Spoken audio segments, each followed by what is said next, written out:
Hello, everyone. We're back. 6:40 p.m. E. Reconvenience to open session.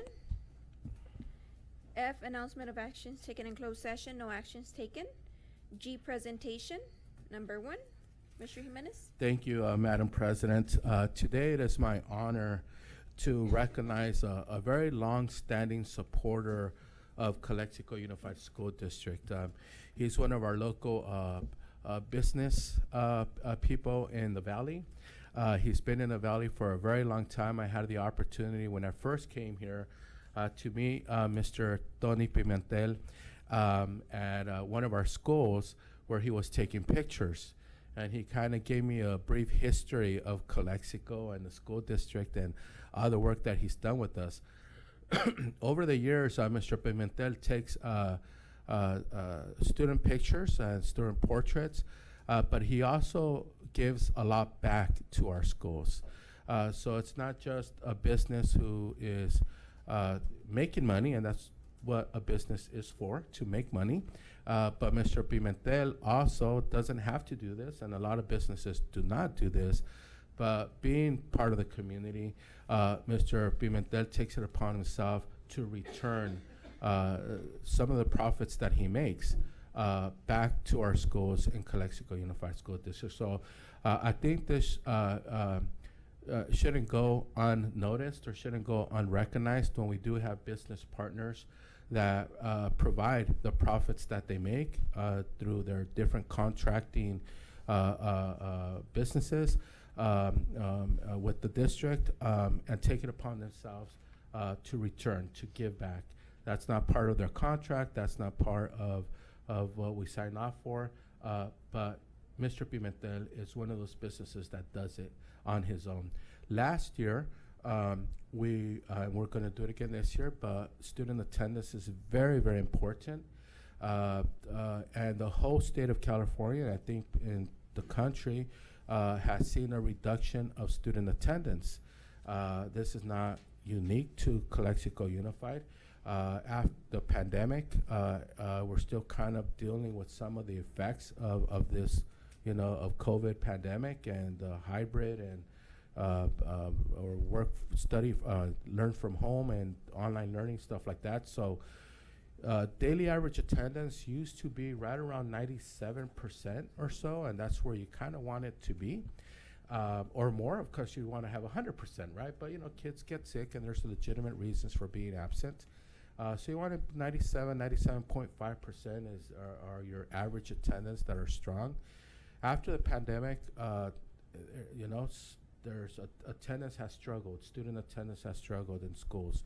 And they've been 93, 94, 95. So we had a very big attendance incentive initiative, right? So our schools, our principals, our teachers, our staff did a great job doing programs like neon light dance parties and pizza parties and different recognitions and awards and all that sort of stuff for student attendance. And we're celebrating perfect attendance throughout the year. So perfect attendance per week, and if the student was there the whole entire week, they would get a golden ticket. And if they were there perfect attendance 3 weeks, 4 weeks out of the month, that's 3, 4 golden tickets. So at the semester break, right before winter break, and right before the end of the school year, we raffled televisions, big screen TVs, we raffled bicycles, we raffled board games, Battleship or checkers or chess or just Candyland, different types of board games, basketballs, football, soccer balls, and we had we want to have a greater impact, but we did have a positive impact on our student attendance, and we're able to raise our student attendance, and we're going to do it even better this year and raise our student attendance more. Mr. Pimentel, we reached out to him because he has said, whenever you need me, whatever you need me for, if I can help, I'm going to help you guys. And so he said, okay, Mr. Pimentel, we need you. We're wondering if you could help us. And he says, what do you need? I said, well, we would love to be able to do a grand prize of 4 tickets to Disneyland, a family pack for Disneyland, which, as you guys know, right, Disneyland, it's not cheap, right? You're looking at close to about $1,000 for that. Mr. Pimentel said, "By when do you need it? I'll be there." Came over to my office, gave a check to Janet, and Janet and I went to La Mona Lisa Steakhouse. No, just kidding. Just kidding. On the record, that was a joke. That was a joke. We did not go to the steakhouse. We bought the 4 tickets to Disneyland. We had a district-wide raffle that Mr. Perez, Eddie, our IT director, did. It was live. It was broadcasted live streamed, and the student won the 4 tickets. They were ecstatic. They were incredibly happy. The student came over, and the whole family was going to go to Disneyland, and that was our grand prize. We had also done, bicycles and footballs and basketballs and all that sort of stuff. But of course, the Disneyland tickets were a grand prize. That was a big hit. Talking to our principals, and it's like the kids were so excited. And we told them, "Hey, it's a raffle, but come back next year and be here and that sort of stuff." So for that and for all the years of giving back to Calexico, we would like to, on behalf of the school board, Mr. Pimentel, Calexico Unified School District, with our greatest appreciation to Tony Pimentel, and the name of his company, My Kid Pack Portraits, we hereby present you with this award in recognition of your ongoing commitment to the schools and students of Calexico Unified School District. Your partnership and business leadership have made a positive impact on the education of our students. Calexico Unified School District, September 12, 2024. Thank you so much, Mr. Pimentel.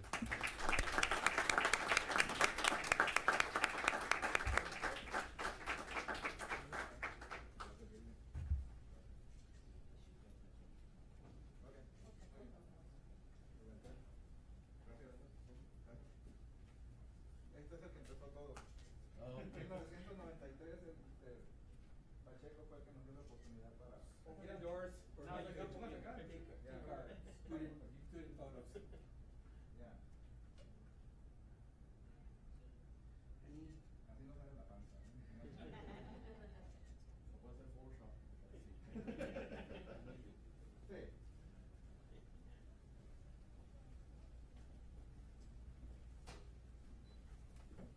Well, I just want to say thank you to the school district. Un botón, el botón aquí en medio. Well, thank you. I just want to say thank you to the school district, to the community, to the parents that they buy pictures. Without the parents, there's no prizes. So we have been doing this for many years. I want to thank Mr. Pacheco. In 1993, he was the first chance to take pictures at Jefferson, and since then, But yeah, we are here to help the community and everything, and anytime.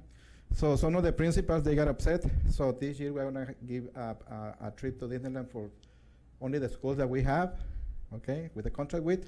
But we're gonna give you another trip for the general schools. And thank you very much again. Thank Thank you.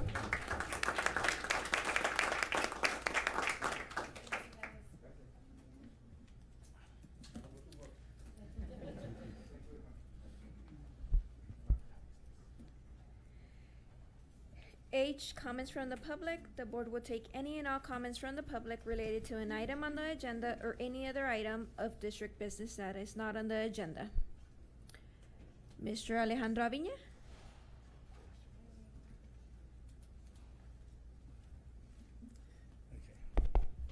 Testing, yeah, okay. Good evening, board, members of the community. I'll be brief. Alejandro Viña, live here in Calexico.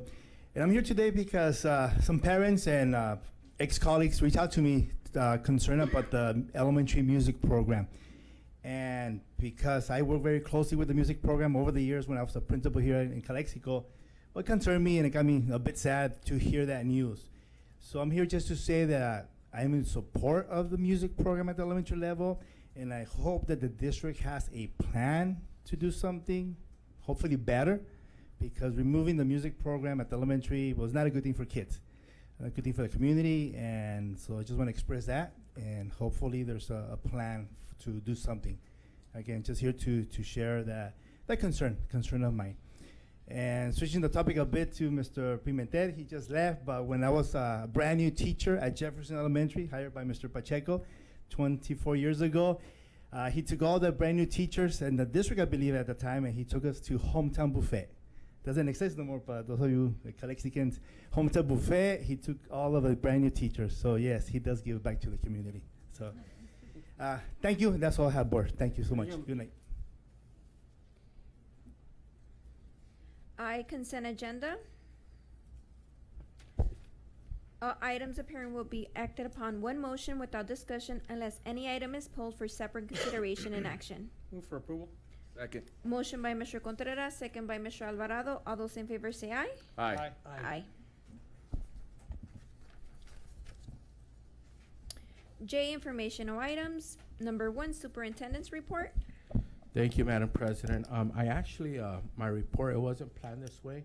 I know that we've had a few comments from the public on our music program, and I actually wanted to provide an update on our music program. It just happened to be that it was on the night that we had some members of the public speak on this. So we did do some changes to our music program, and I strongly believe that we did it for a more robust and stronger music program in the district. One of the things that in our music program, the way what it had and it did not have was at our junior high schools, we did not have a full-time music program, which is not that common. You might find other junior high schools without a full-time music program, but it is common that there is a full-time music program at the high school, and there's a full-time music program at junior high schools. Our junior high school music program consisted of 0 period music. So it was 1 period in junior high. Then during first period, kids were pulled from their first period to what was called sectionals. So brass or winds or percussions or whatever.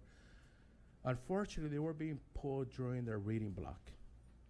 So we only had a 0 period junior high school music program, and then kids were being pulled out of an academic subject. And then our incredible music teachers, in this case, Mr. Lappi and Mr. Navarrete, would then have to travel to 7 elementary schools every day.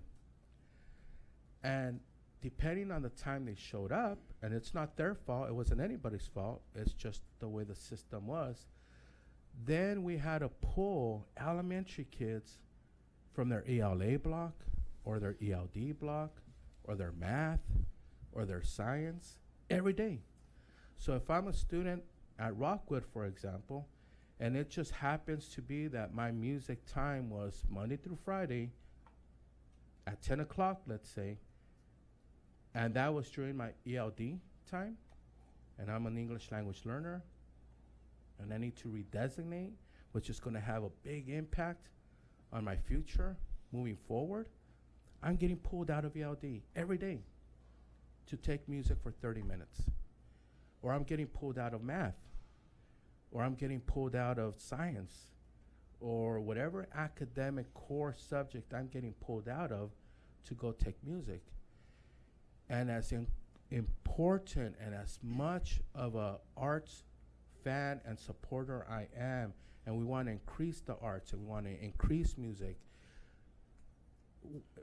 we just couldn't do that, right? We couldn't be okay of pulling kids from their core academic subjects every day to go take music for those 30 minutes. And by the time I get up, I go, I come back, 30 minutes could very easily become 30, 35, 40 minutes that I'm losing of instructional time. So we made some changes. We're very, very fortunate. We had a vacant music teacher position that we weren't able to fill. So Mr. Romer Guerrero, our assistant soup of HR, went to the California Department of Education, attended some meetings, and we signed up to participate in the International Teacher Exchange Program.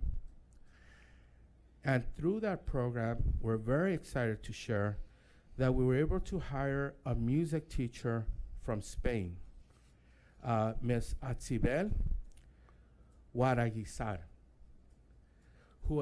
and by doing that, Ms. Atzibel is now the full-time music teacher at Willie Moreno, teaching 5 sections a day.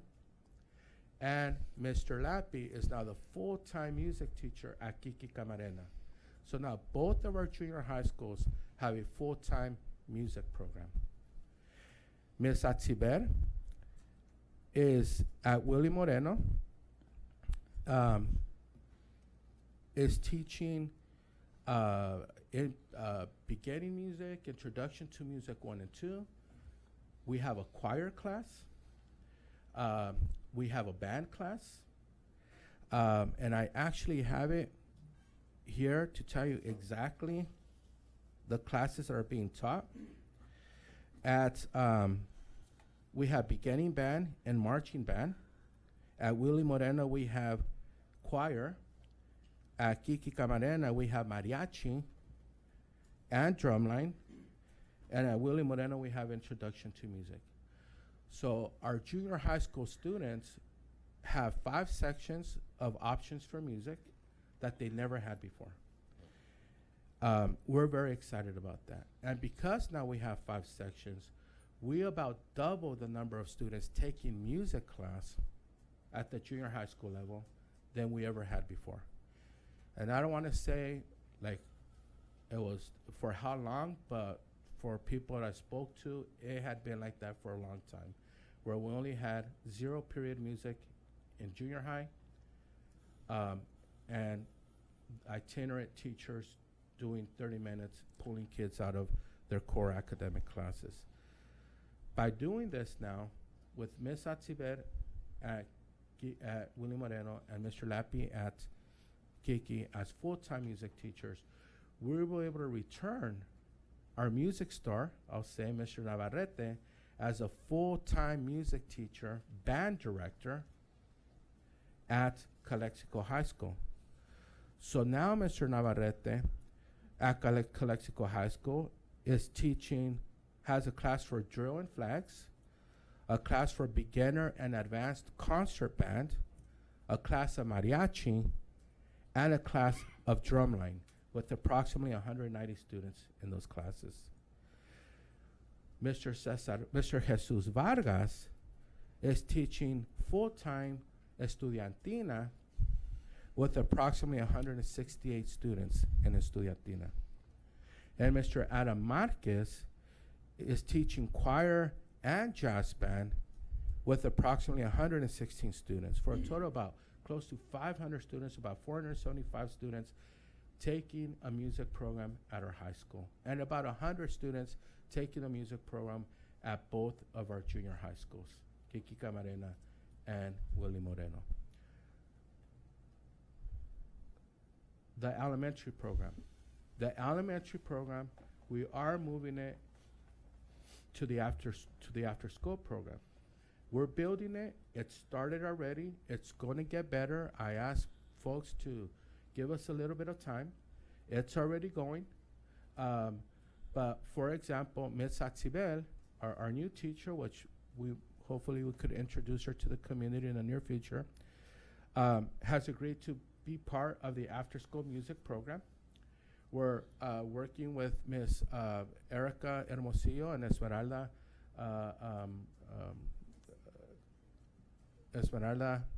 Garcia. They're putting the program together. We do have other staff in a Sparks program who read music. They know how to read sheet music. They're musicians themselves. We have a piano player. We have a trumpet player. So we're actively right now recruiting more music teachers or music tutors for the after-school program, which we will be also able to provide more than the 2.5 hours per week. but anywhere from 3 to 4 hours per week, it would be increased, and more students will be able to participate in the elementary music program as well. So we think that immediate changes had to be made because of the urgency of keeping our students in their core academic classes and not pulling them out of their academics. It was with the best intentions. It was wanting to do something good, but it's just not good at as a school district. We were doing that every day. So we strongly believe ultimately it's going to be a more robust. We already have more kids participating in music today than we did last year. We have more classes that are being offered in music today than we had last year. I share the story of a parent who came to me and told me that she was thinking of taking her daughter to another school district in the valley because of a music class that they offer over there that we did not offer here. We offer that class here now. So we're increasing our student choices, our parent choices, we're increasing our options, and ultimately, I strongly believe that we're going to have the best music program in the valley with the team that we have put together and that we are continuing to put together. So, like I said, that was my superintendent's report for today, and it kind of worked out that it's responding to some questions that are being asked. Thank you. Thank you, Mr. Jimenez.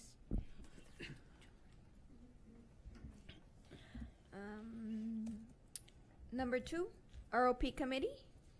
Thank you, Madam President. Thank you, Madam President. So this was an item under presentations that Mr. Lorenzo Calderon asked me to bring to tonight's meeting, and that is our partnership with our IVROP program here in the Valley.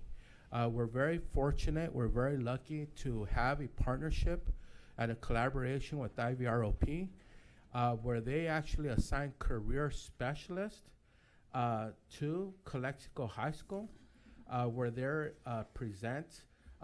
work with our students on creating cover letters, resumes, job applications,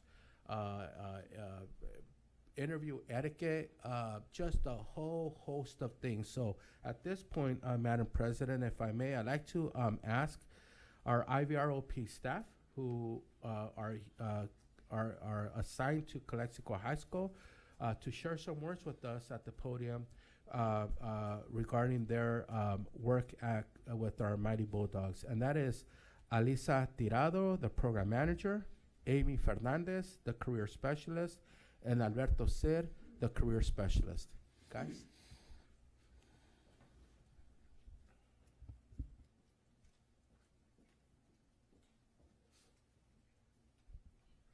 Good afternoon, everyone. Thank you so much for allowing us to be here tonight with you all. Again, as Mr. Jimenez said, my name is Alyssa Tirado. I am the program manager at Imperial Valley ROP, and I oversee the Educational Service Department within IVROP. With me, I have 2 of my team members today who are going to explain a little bit more about the services that they provide to our school district. Thank you, Alyssa. So I want to go ahead and talk a little bit about, can you guys hear me okay? About the services at Calexico High School. So we focus on 3 main components: employability, essential skills, and career exploration. And some of the work that we do in the classrooms encompasses this. Mr. Jimenez was mentioning a lot of the things that we do, but we do focus on preparing students in any way that we can to get out into the job market. Anything from public speaking to job applications, resumes, cover letters, all even just career exploration for those of them who are not sure of what they'd like to do. And we also plan a lot of events for students and teachers. We actually have one coming up. I brought some flyers for our regional committee. It is Friday, next Friday, September 20th, and it's a really good opportunity for teachers to meet industry members and kind of talk about the emerging trends, emerging technologies, and the best way to kind of help students prepare and make sure that we're preparing students and teaching them what they need to enter the job force, that making sure that they're employable. But I'll turn it over to my partner. Hello, Howard Sid. So what we try to achieve with these events is to connect industry members with the teachers. We want them to be able to come and engage with the students with presentations, hopefully to encourage them to invite the students for field trips so that they can get a little bit of opportunities to perhaps get an internship or just a networking opportunity. We also try to organize field trips for the teachers that matches their curriculum so that it can be beneficial for the students and they actually get to experience it with their own eyes, what it is like to work in that industry. And another main focus that we have been focusing on, especially since last year, is that with new emerging technology, especially with artificial intelligence, is that we're trying to incorporate it into our presentations so that students are more well prepared and can be just as competitive whenever they're applying for scholarships, universities, or even job applications with other peers amongst the states. Well, not just amongst the states, but also throughout the nation. But it's just our goal to, again, empower the students, give them as much as we can with their skills and experience, and help them out as much as we can. We do service the middle schools and the high schools, and we're just trying to reach out a little more to the other schools and give them the same support that we have since last year. Last year, we gave you some data. We did service more than 1,904 students, and this year we hope to service a few more. So I'd like to thank you all. That's why. Thank you very much. Thank you. Thank you for all you do.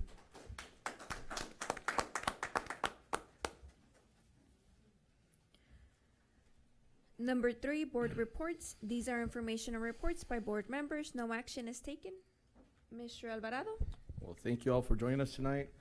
Was out last month, had some family stuff to do, but I'm glad to be back. Just want to thank all of our employees, classified, certificated, and management. Thank you for the wonderful job you guys did welcoming back our students. I was lucky enough to attend my daughter's welcome back. It was Cesar Chavez. It was well attended. Ran into Ms. Magallanes when we were already walking out. She was walking in. And I also want to thank Mr. Pimentel for what he does for our district. I know he's been heavily involved with our district for many, many years. You always run into him somewhere, some type of event here in the community as well as throughout the county. And I also want to thank IVROP for presenting today and giving us a little bit of information of what they showed. And thank you for that update in regards to the band. I did receive a call from a community member, actually my brother from Mainz, because his daughter's going out there, and that was one of the questions that he asked. He's like, what's going on with the band? So I'm glad that you updated that. Mr. Nunez was here earlier. We heard him up in the podium. Just want to apologize. I did not have the opportunity to respond back to him because Mr. Contreras did respond back to him. I thought that it was a thorough response to him, but I do apologize for not taking the time and actually responding back to him. Other than that, thank you for joining us here today. Thank you. Mr. Pacheco? Thank you. Welcome, everybody. I had a opportunity to go to a back-to-school night. I caught two school sites. I went to Jefferson and I went to Kennedy Gardens. It was well attended by staff and not staff, but parents. And I think everybody was made welcome, and everybody gave their class rules and regulations and homeworks and when not to expect this and that. And I think the parents were well informed, not at both sites, that what is expected of the students. So it was well planned back to school nights at both Jefferson and Kennedy Gardens.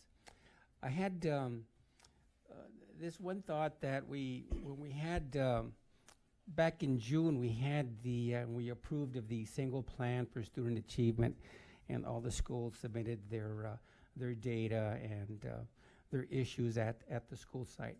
But what really still kind of stuck in my throat was the one comment that each principal was writing, that they thought that this was a needs statement, something that they felt needed to be addressed. And it was the lack of fidelity in implementing the instructional design that has resulted in variable, inconsistent curriculum. So that to me is stating that either the teachers are not performing and not addressing the issue of what they're to be doing, and either we're not making enough site classroom visits, walkthroughs with either our people that are to be assisting the site, and the principal should be making adjustments and meeting with these staff members that he sees that are not implementing the programs and the curriculum, because we have depressed scores. They were really low. I'm not going to mention them, but we got 1, 2, 3, 4, 5, 6 schools that scored below 25 percentile. And they had that same comment that nobody was addressing the curriculum. It just, it stuck with me since the summer, and we want to start off in the right foot, and we need to make sure that we're doing what we said we're doing, and we're going to provide the best that we can to these students, and that our teachers are doing what they're supposed to be doing. All the training, and we're buying all this material, and we're doing all this. Let's make sure that we're doing the main thing. The main job is job one. Our kids come first. That's all. Thank you, Mr. Pacheco. Mr. Contreras? Hey, just something real quick. They left, IVRP left, but wanted to thank them because I think a lot of the stuff that they're putting out for our students, is really important as they get out, into the workforce, especially those that are in seniors and they get those part-time jobs going, while they're still going to school and stuff. There's a couple of other things. One is I received a number of calls on the band, so I appreciate you doing the explanation. I know I send you some information, and I thank you for a quick response. And I think now it's going to be our job to make sure that we track how many students we increased in the band, even though it's for the elementary, it's an after-school program, but for the other groups, it's during the daytime. So we want to make sure that we continue to do that. And just wanted to thank the public and the people that call, because sometimes you have to feel comfortable enough to give somebody a call to find out can you do this, what are we working on, and a lot of times it just takes us calling the superintendent, calling other people to find out where we're at with certain projects. Then the last thing is, I know that when we got started, we had some issues with some of the ACs and other stuff that just happens to break down right when school gets started, right? And I want to thank maintenance for taking the time to fix those rapidly, and making sure that that we have a safe school and things that are functioning. Thank you. Thank you, Mr. Contreras. Myself, thank you everyone for being here. I would like to share my visits that I did this week. I was over at Dual Elementary with Mr. Jimenez and Mrs. Yanis' team, and it was really nice seeing the 2 classes of kinder, TK, with the Dual Emerging program. I remember when we went to visit Chula Vista to the schools, and at first it was just a dream. Everyone was working really hard, and now just seeing those classes, it's great. I also went to Calexico High School. Thank you for all your work. I also went with Calexico High School with Mr. Moreno, visit some of the classes. It was great seeing all the teachers, the students. I visit also the cafeteria, also the district departments, and also FRC. It's always great to visit departments, talking to people, and getting to know all the work they're doing. Thank you, everyone, for your hard work. That's all.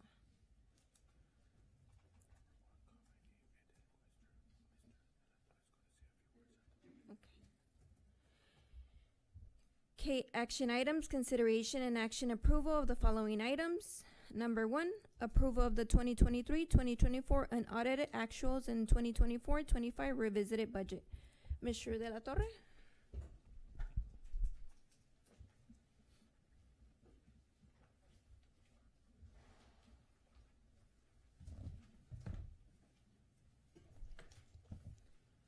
Sorry that I'm walking a little gingerly. I think a calf muscle. Good evening, everyone. President Magallanes, Board of Trustees, Superintendent Jimenez, colleagues, and community in attendance. Appreciate the opportunity to bring to you the 2023-2024 unaudited actuals and the 24-25 revised budget.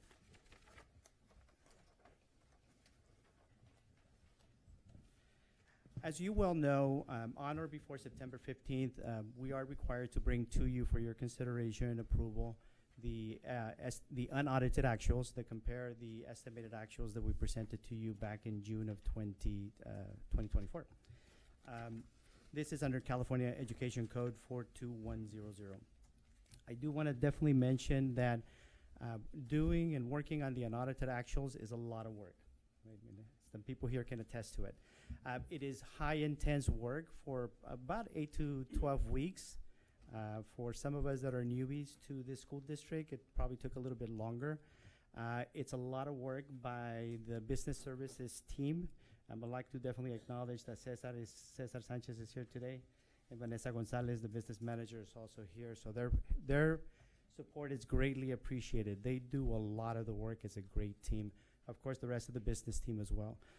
But it is important for me to acknowledge, and for us in the business department to acknowledge that getting to unaudited actuals and closing of the fiscal year really requires the work of all of the administrators, of all of the clerks that are working, of the teachers, of the staff, to make sure that when they're looking at what they're going to be spending money, what they're looking at their budgets, that they ensure that every fund that we use, whether it's restricted or unrestricted, that we make sure that those expenditures are definitely allowable by the funder, that they're definitely necessary, and they're definitely reasonable expenditures.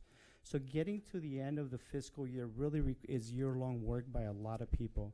And so in the business department, and I myself, I'm very appreciative of everybody's collaboration. It really, really takes a village to put together and close the fiscal year. In the report that is in the agenda, that you will see that, and I'm not going to go through reading all of the forms that are in there. It is a report that's about 146 pages long. And no, tonight we're not going to review each one of those pages. It is a very, very long report that includes our general fund all the way down to our self-insurance fund. And each one of those is tracked independently. Each one of those has its own expenditures. Each one of those has its allowable, reasonable, and necessary expenditures. What's pending? What's pending for the unaudited actuals is it's to be reviewed by our auditors. Our external auditors already came and did some preliminary work back in June. Yeah, thank you, Vanessa. And then they are currently working on reviewing how we are closing the fiscal year. After that, then our partners, and Fabiola Calderon is here today, I'd like to acknowledge her. Our partners, our Imperial County Office of Education, will also be taking a look at our unaudited actuals and revised budget, and they will be analyzing and reviewing it as well. And then, of course, the California Department of Education will be taking a look at everything that we submit. In the report, as I mentioned, it is a 146-page report. Those are all the forms there that we are required to include, calculate, make sure that we are meeting the requirements where the requirements are required to be met. I highlighted there a couple for you, and one of them is being the current expense formula, and we're at 57.95%. The goal is 55%. What does that mean? That means that the minimum classroom compensation, certificated and non-certificated, for instructional has to be at least 55% of our expenditures. And it was over 55%, is 57%. To highlight one other one in there, the indirect cost rate. Our indirect cost rate right now is projected for the following fiscal year to be 6.1%.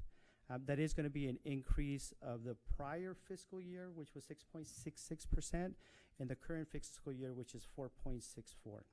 And so the indirect calculation really takes a look and see what's happening in the last couple of years to make sure that there's sufficient funding to cover all of the administrative costs that are not covered by specific budget or expenditure line. So our indirect rate is going up as compared to the current year and the previous year. I was going to say, is that kind of blurry? In this slide, what we're doing is we're comparing the unaudited actuals at June 30th, 2024 versus the estimated actuals. This is for the unrestricted fund. One of the things that I would like to highlight there towards the bottom, where it says, and I'll kind of point to it here.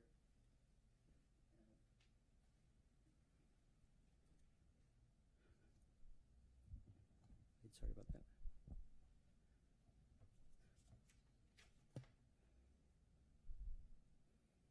Sorry, I had the wrong one on with me here. What I'd like to point out is that we did end up in a better place. Our estimated actuals, our unaudited actuals, as we compare them to estimated actuals for our restricted fund, we had originally projected a net decrease of $3.5 million, and we ended up with a net increase of $3.6 million. Now, these are the restricted funds, which one of the reasons why those funds were not spent was one of the reasons why those funds were carried over is because they were not spent. It doesn't necessarily mean that we're going to be receiving additional funds. As you can see, the projected expenditures at unaudited actuals ended up being $57 million, and the revenue is $57 million, and the expenditure is $73 million. And that's because we had funds carried over from prior years. On the combined, I don't know if let me see if I skip one, right? Yeah, there it is. Thank you. I think I clicked too fast. On the general fund unrestricted, the general fund unrestricted is the fund that we really need to make sure that we're protecting. What happened at estimated actuals? When we presented to you estimated actuals with actuals through March 31st and projections of April, May, and June, we had projected an expenditure of $122 million and revenues of $136 million. We had projected a net decrease of $4.9 million. We had projected an ending fund balance of $28 million. Fast forward to unaudited actuals, the revenue that was actually received was $138 million. We received more revenue. Why? Because the LCFF calculator was updated and we had some additional fundings that we received. Expenditures were less than we had anticipated, $118 million, and therefore we ended with an ending fund balance of $35 million versus the projected of $28 million. That's a good thing. For us to be able to build on our reserves is a very good thing. Now, these reserves aren't huge. We're kind of getting back to pre-COVID reserve levels, but it's a good place to be.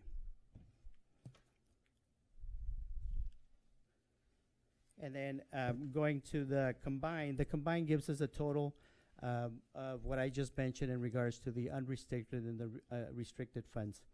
And so bottom line there, combined, we ended with an ending fund balance of $73 million, which again, it's a good place to be. The majority of these ending fund balances, however, it is restricted funds. So what happened with the unaudited actuals, of course, impacts our revised budget for 24-25. The funding LCFF calculator has also been updated. There you see that we have a slight change in revenue. Our revenue is now projected for 24-25 to be $134 million versus $133 million. This is for the unrestricted fund. Our projected expenditures remain about the same, about $120 million. And our projected contributions to unfunded programs remains about the same, which is $20 million. What I would like to highlight there is that at estimated actuals, we had projected a $7.5 million deficit spending, and today we're in a better position because we are projecting a $6.4 million deficit spending. Deficit spending nevertheless. So our net position in comparing at estimated actuals to unaudited actuals is that $1.5 million differential that you see there. So because of what happened with the revised budget in the additional revenues and where we ended up the previous year, then our projected ending fund balance is a little bit higher, $28 million versus $21 million. Now, it's much better, but it's still not a huge amount of ending fund balance for our district of our size and the type of expenditures that we have. So, on the restricted side of the house, same thing. What we ended up with is we ended up being in a better position. Bottom line there, you see that our projected ending fund balance is $18 million instead of $10 million, with a $7 million differential. Now, a lot of these funds are actually carryover funds that weren't spent for 22-23 and 24 and 22-23 and 23-24.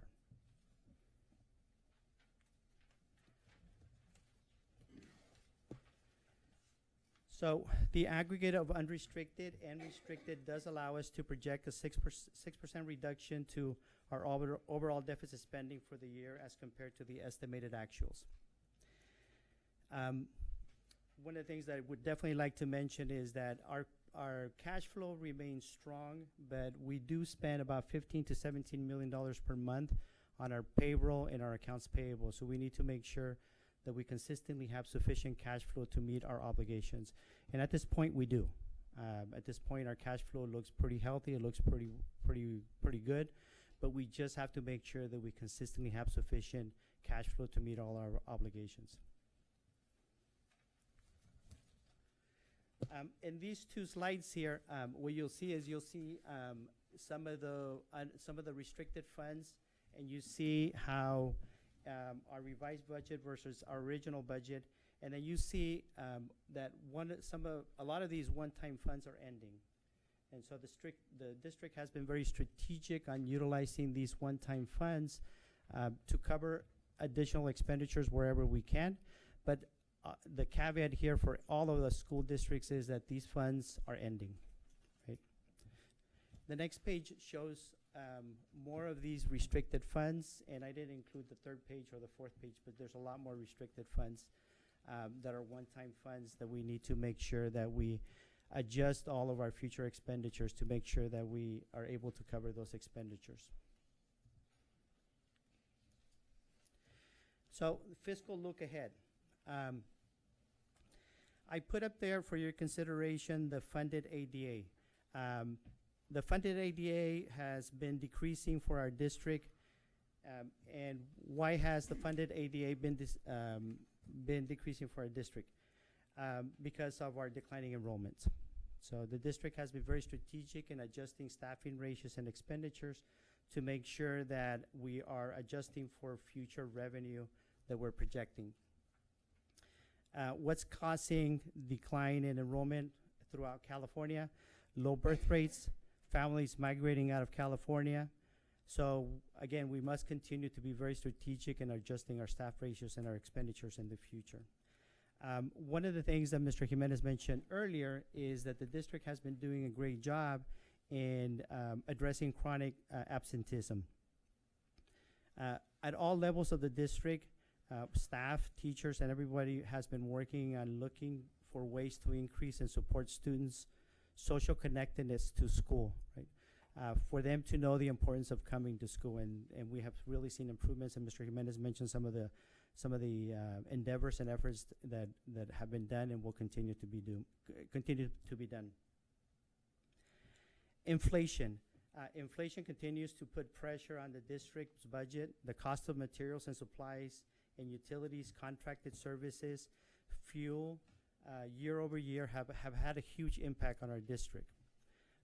Inflation is real. The aggregate inflation over the past 3 years is over 20%. The unfunded programs. The unfunded programs are those programs where we are required to meet certain expenditures, but the state of California or the federal government doesn't give us sufficient fundings. And so you see there that from 21-22, we've seen drastic increases on our unfunded programs. From 23-24 to 24-25, one of the biggest differences there is because of the SPED transfer that came to our school district. So we're going to continue to see the impact of unfunded programs, and that money comes directly from the unrestricted funds that we have from the general fund. Workers' compensation has really, it's one of the big liabilities for our school district. Workers' compensation, as you see there, has been improving.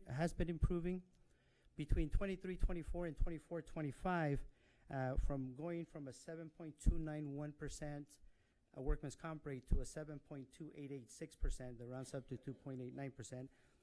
The district is projected to save about $540,000, so it is a huge savings. However, it's definitely worth mentioning that the average in the state of California is about 3%. So we are improving, but we really need to work together as a school district and with our staff to make sure that we're working safe and that we're reducing our workman's comp liability. I'm going to say the average is probably around 3.5% in the county. Yeah, somewhere around there. I think that is about correct. Yeah. And the difficult thing about this, more than double our workman's comp rate as it is in the state and in the county, is that this is money that comes from the general fund. These millions and millions of dollars that we pay out in workman's comp could be money that could, and this is unrestricted general fund money that we're paying for workman's comp cases, more than double than other school districts need to pay. So we're very happy that we have gone in this table right here from 8.2 to 7.2. That's a whole, 1%, which is a great thing. We want to celebrate that, but we definitely want to continue working on our workman's comp rate there. It's very, very high. It's extremely high. Yep. As you can see, just to reiterate to what Mr. Jimenez was saying, between 23, 24, and I know I already mentioned it, it's $540,000 that can go to many, many things, right? Whether it's salaries, whether it's fringe benefits, whether it's materials, supplies, building. The more that we can do there, and there's a lot more that we can do there to help improve our liability for workman's comp. So, bottom line, we must continue to work together as a team to ensure that we are making every effort to look at our costs, look at our expenditures, save wherever possible. It is very, very important for us as a school district to continue to build upon our reserves so that we can weather the storm of all those things that we do need to address. And I know that all of you are very, very familiar with them. Certainly it is staffing, but also we need to make sure that our dilapidated buildings are brought up to where they should be, right? So that if we have broken windows, that we fix the broken windows. We have a fleet of vehicles that is getting old that we need to replenish. Air conditionings that continue to go down, and we need to get those fixed right away. So there's a lot of opportunity for us as a school district to ensure that as we're building upon those reserves, then we're able to address all those things that are the priority of the school district. So as a team in the business department, and I know that I can speak for the supervisors and all of the clerks and all of the staff, we will work together to make sure that we're spending on things that, again, are allowable, reasonable, and necessary. Thank you. I don't know if you have any questions. Thank you. Thank you, Mr. De La Torre, for all your work and in the business department as well. Thank you. And your team. Yes.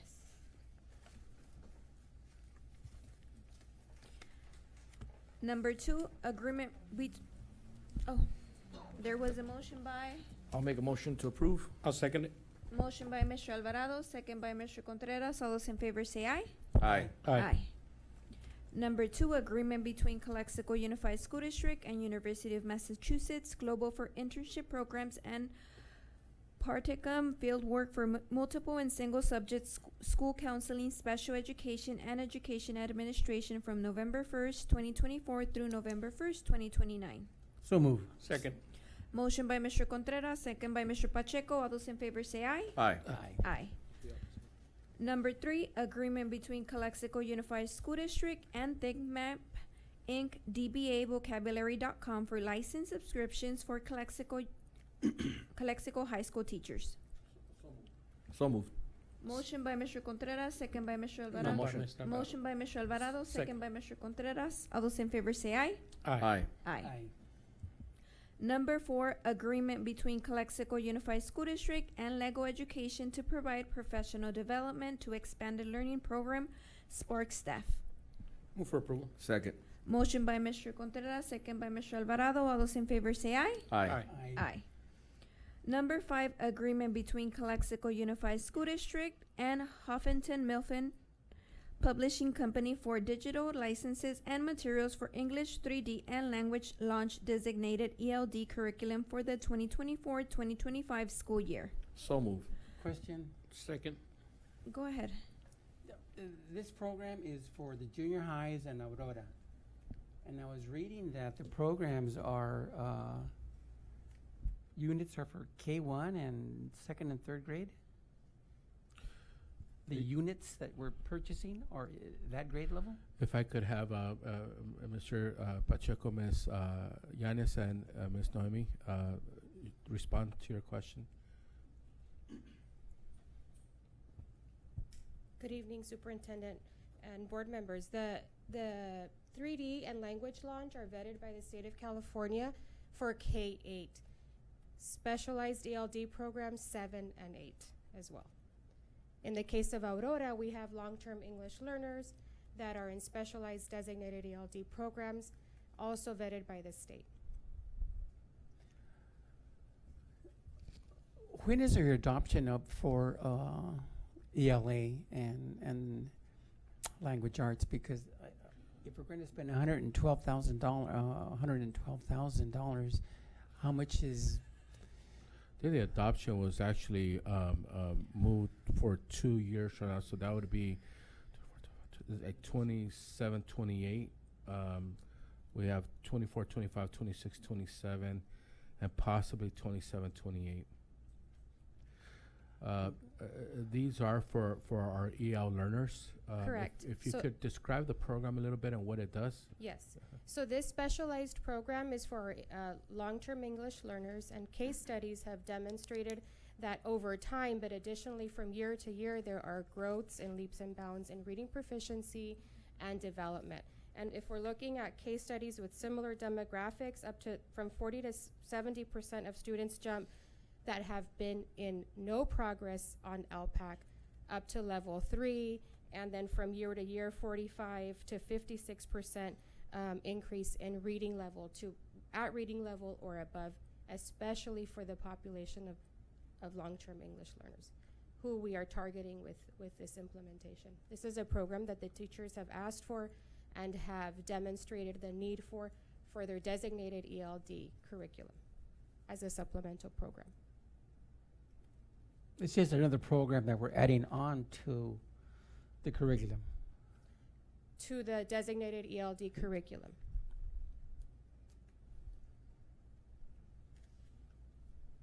Yeah, no, something like, it just caught my eye that it was units, grade level courses, K1, and then grades, second and third grade. And then there's two programs. There's a language launch, and then there's the English 3D. There's Correct. Language two. launch is intended for newcomers, for year 1 newcomers, recent immigrants, in their designated ELD program, and they do write the program for K all the way to 8. So there's different volumes.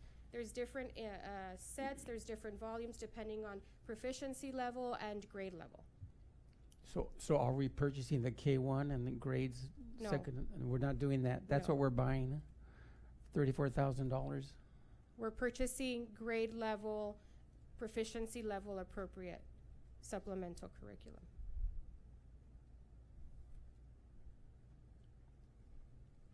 One of the challenges that we see with English language learners are those students who what we call like life English language learners, right? They never redesignate, and their English proficiency never reaches a proficiency level, and they may graduate from high school being English language learners. And so any support, and like Mrs. Sked mentioned, this program has been vetted with the teachers that are teaching this program. And they've seen it, they looked at it, they want to work with this program. And it's our effort to try to do something for our kiddos who, for decades and decades and decades, they might start with us in first grade, second grade, third grade, or seventh grade as EL learners, and they never acquire a level of proficiency that they should be acquiring. So this is a program that we believe that working with the teachers, that is going to make a positive impact and a positive benefit for us. I think Mr. Pacheco, one of the things that he's taking a look at is that in the contract itself, it does state $34,250 on the student digital licensing, and it does state that it's grade K1, volume 1, grade 2 to 3rd grade, and then language 1. So it just kind of seems like it's for those grade levels. Thank you. Not junior high. Right. Thank you. So if we look at the state vetted adopted programs, this is adopted K-8. When we spoke and when we worked with the publisher and with the representative, we made sure to align the product that we were ordering, the volume we were ordering, to the level of the student that we're servicing. In the case of the long-term English learner, if we look at the level of progress for the reason they're long-term English learners is because they're not making progress. And that has to do with proficiency. So some of these volumes are tied to proficiency as opposed to grade level. Okay. So, and for example, if we have a newcomer or a student who's been in this, he might be an 8th grader and performing at the 8th grade level or higher in math or other subjects, but in English, right, they're not performing at the 8th grade level or at the 6th grade level or at the 4th grade level. In English, they're newcomers. They're just barely learning survival English, right? They're just barely learning. They start with survival English and go into conversational English, and so their fluency level, right, is way separated from their grade level. They might be 8th graders, right, but their English level might be that, I don't want to call it of a 1st grader or a kindergartner, but their English level is of a new speaker, a new English speaker. So they're not going to start at the 8th grade level program, right? It's based on their English level that they're in. The price tag is $101,000. It is what it is. It's a program, a Hoot and Mifflin, but the price tag is a little high. And then if we're going to renew that next year, it's another $101,000. That's why I was asking, when is the next adoption for this ELD? If we're spending the money this way, why don't we get into a program? And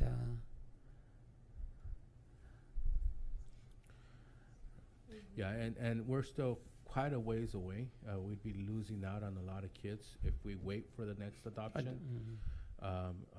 So we got to do something for, as I say, this year's money for this year's kids, but definitely as we get closer to the adoption, we'll look at the ELD components of that adoption and the integration into our program. But this is our efforts in Correct. trying to support the kids today. And this is also a great way to get into this adoption conversation, because if this is still vetted by the state for that grade level, for that content, then our teachers are ahead of that game for this curriculum. It is a state approved. Currently, and if it continues to be, then that's the direction that we can move in for adoption. Thank you, Mr. Jimenez. Thank you. So there was a motion by Mr. Alvarado, second by Mr. Contreras. All those in favor say aye. Aye. Aye. Aye. Number 6, agreement between Calexico Unified School District and IXL Learning for the site license for Cesar Chavez Elementary School. Move for approval. Motion by Mr. Contreras, second by Mr. Alvarado. All those in favor say aye. Aye. Aye. Aye. Number 7, amendment agreement between Calexico Unified School District and Quench for drinking water dispensing services at district office. So move with a question. I'll second that. We're spending $70 for water, and that's like for a year, $870. Yeah, And this, then 3 years. yeah, I this get is- my water for 30 cents a gallon. Yeah, yeah. Yeah. Yeah, this is filtered water, It's expensive water, is what I'm saying. I don't know, it's just a lot of money for water for the district office. $900 a month. Es mucho para agua, Mr. Jimenez. Just for 30. No, it's 69 per month. $70 a month, Yes. Yes. 3 years though. Right. I think this is the same that we've approved previous years, so it's been, I mean, I you think see all the we- staff that's coming in and out, so it's something that they need. It's the water. Right. Well, it's I think we've had it for many years. It's filtered water. It's tap water. For But it- coffee. It's for coffee too. No? Well, we might pour the coffee with this water, but it's filtered water. It's tap water that goes through a filtration system, and you could get hot and you could get cold water, and it's tap water, so it's It's just not the like cost. It's just the cost. Okay, the let's call for the vote, $70. yeah. Okay. Thank you, Mr. Jimenez. So there was a motion by Mr. Pacheco, second by Mr. Contreras. All those in favor say aye. Aye. Aye. Number 8, agreement renewal between Calexico Unified School District and Identity Metrics for Biometrics Meals Counting Services. So moved. Second. Motion by Mr. Alvarado, second by Mr. Pacheco. All those in favor say aye. Aye. Aye. Number 9, agreement renewal between Calexico Unified School District and LexiPol LLC for Police 1 Academy training. Move for approval. Second. Motion by Mr. Contreras, second by Mr. Pacheco. All those in favor say aye. Aye. Aye. Number 10, agreement renewal between Calexico Unified School District and Imperial Valley Mesa for Mathematics, Engineering, Science Achievement Program for Calexico High School, Enrique Camarena, and William Moreno Junior High Schools Move for approval. Second. for 2024-2025 school year. Motion by Mr. Contreras, second by Mr. Alvarado. All those in favor say aye. Aye. Number 11, agreement renewal between Calexico Unified School District and No Red Inc. for Calexico High School English Teachers Online Resource Program. Motion by myself, second by I'll second. Mr. Contreras. All those in favor say aye. Aye. Aye. Number 12, agreement renewal between Calexico Unified School District and Lexia Learning Systems LLC for LATRS Professional Development for 2024-2025, 25-2026 school years for third cohort of teachers. Move for approval. Second. Motion by Mr. Contreras. You had a question? No. I was gonna second it, but you got it. Motion by Mr. Contreras, second by myself. All those in favor say aye. Aye. Aye. Number 13, agreement renewal between Calexico Unified School District and Document Tracking Services for license and other services related to LCAP plan and comprehensive school safety plans for the 2024-2025 school year. So moved. Second. Motion by Mr. Alvarado, second by Mr. Contreras. All those in favor say aye. Aye. Aye. Number 14, agreement renewal between Calexico Unified School District and Renaissance Learning for subscriptions to Mayon Digital Library for students at Cesar Chavez. So moved. Second. Motion by Mr. Pacheco, second by Mr. Contreras. All those in favor say aye. Aye. Aye. Number 15, memorandum of understanding between Calexico Unified School District and Alliant International University for students enrolled in the Teacher Credential Program, the MA PPS School Psychology or School Counseling Program for practicum or internship. So moved. Second. Motion by Mr. Pacheco, second by Mr. Alvarado. All those in favor say aye. Aye. Aye. Number 16, notice of a completion for the district-wide shade structures exterior improvements. Move for approval. Second. Motion by Mr. Contreras, second by Mr. Alvarado. All those in favor say aye. Aye. Aye. Number 17, appointment of applicant Lorena Minot Montes as member of the Citizens Board Oversight Committee for Measure Q. So moved. Second. Motion by Mr. Alvarado, second by myself. All those in favor say aye. Aye. Aye. Thank you. And Ms. Magallanes, if I could just quickly acknowledge that Yes. Ms. Montes is here in the audience, and so we're looking forward to her participation in our committee. Thank you, Ms. Montes. Thank you, Ms. Montes. Number 18, approval of the revised educator effectiveness block grant expenditure plan for fiscal year 2021, 2022 to 2025, 2026. Move for approval. Second. Motion by Mr. Contreras, second by Mr. Alvarado. All those in favor say aye. Aye. Aye. Question, the time frame is to be, this is supposed to be spent by 25, 26? So we get a couple of years to 2 get years. everything done. Yeah. Okay. Number 19, first reading of revised board policy 5030, student wellness. Move for approval. Second. Motion by Mr. Contreras, second by Mr. Pacheco. All those in favor say aye. Aye. Aye. Number 20, resolution designating persons to sign school orders. Move for approval. Second. Motion by Mr. Contreras, second by Mr. Pacheco. All those in favor say aye. Resolution. It's a resolution. Resolution. Oh. Mr. Alvarado? Yes. Mr. Pacheco? Yes. Mr. Contreras? Yes. Myself, yes. Number 21, resolution adopting the GAN limit for fiscal year 2024-2025. Move for approval. Second. Motion by Mr. Contreras, second by Mr. Alvarado. Mr. Alvarado? Yes. Mr. Pacheco? Yes. Mr. Contreras? Yes. Myself, yes. Number 22, resolution regarding disposition of surplus asset, non-asset custodial equipment at Mains Elementary. So move. Second. Motion by Mr. Alvarado, second by Mr. Contreras. Alvarado? Yes. Pacheco? Yes. Contreras? Yes. Myself, yes. And L, reconvenience to closed session. We'll be back at 9. At 9? Yes. Thank you. Sure.